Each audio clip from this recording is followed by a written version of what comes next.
Allons-y, commençons cette formation sur le niveau initial pour Photoshop.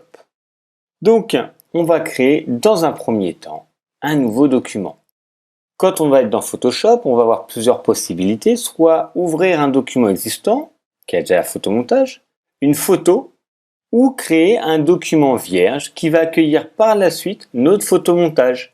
De la même manière que si vous faisiez du découpage collage, vous avez une feuille de support, vous découpez des éléments et vous les collez les uns dessus les autres sur cette feuille de support. Avec Photoshop, ça va être pareil.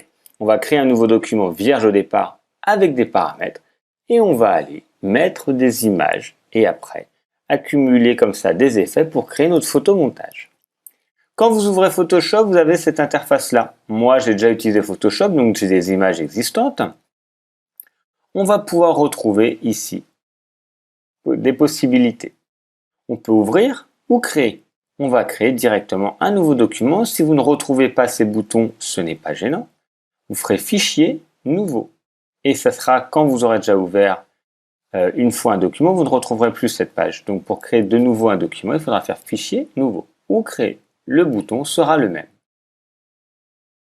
J'ai cette nouvelle fenêtre de dialogue qui va s'ouvrir. Et c'est là où on va rentrer les paramètres de mon nouveau document.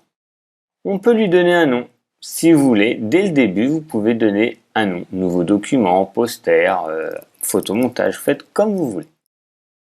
Vous pouvez choisir des formats qui sont prédéfinis.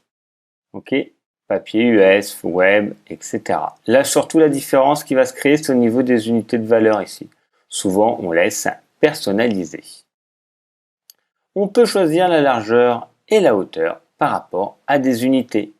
Nous, ici, en Europe, on utilise principalement les pixels pour le web, les centimètres ou les millimètres. Les picas, points, colonnes, etc., on va rarement les utiliser. On va rester en millimètres. Moi, je vais créer tout simplement un format carré de 25 cm, donc 250 par 250 mm.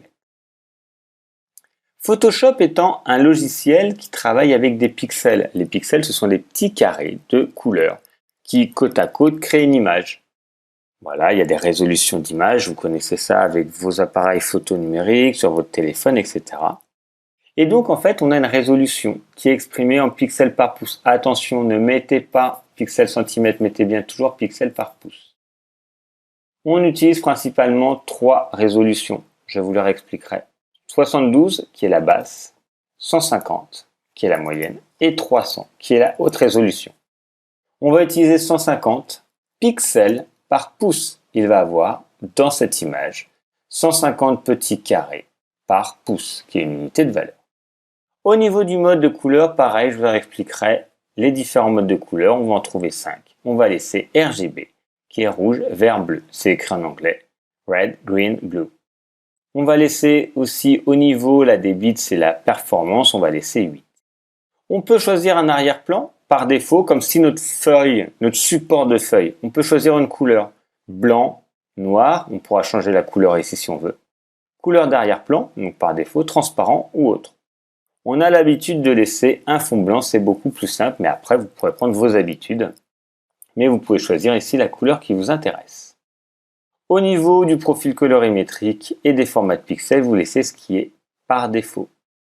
On va pouvoir soit valider, soit annuler, soit enregistrer. Si vous utilisez souvent la même présentation, le même style, vous pouvez l'enregistrer.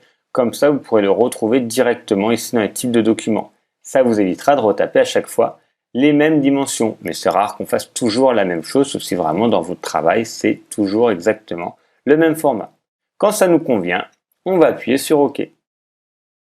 Et on a maintenant notre nouveau document qui est arrivé, qui est bien carré et qui fait 25 cm par 25 cm. Et là, nous trouvons l'interface de Photoshop que je vais vous expliquer dans la prochaine vidéo. Voilà pour la création d'un nouveau document. Si maintenant je veux en faire de nouveau un nouveau document, fichier nouveau, et je vais retrouver les mêmes paramètres. Et je vais retrouver de nouveau un document. Au niveau après de la manipulation pour passer d'un document à l'autre, c'est comme pour les onglets d'un navigateur sur Internet, vous avez des petits onglets pour cliquer et aller sur un document ou sur l'autre si on veut le fermer. On clique ici. Voilà pour la création du nouveau document dans Photoshop.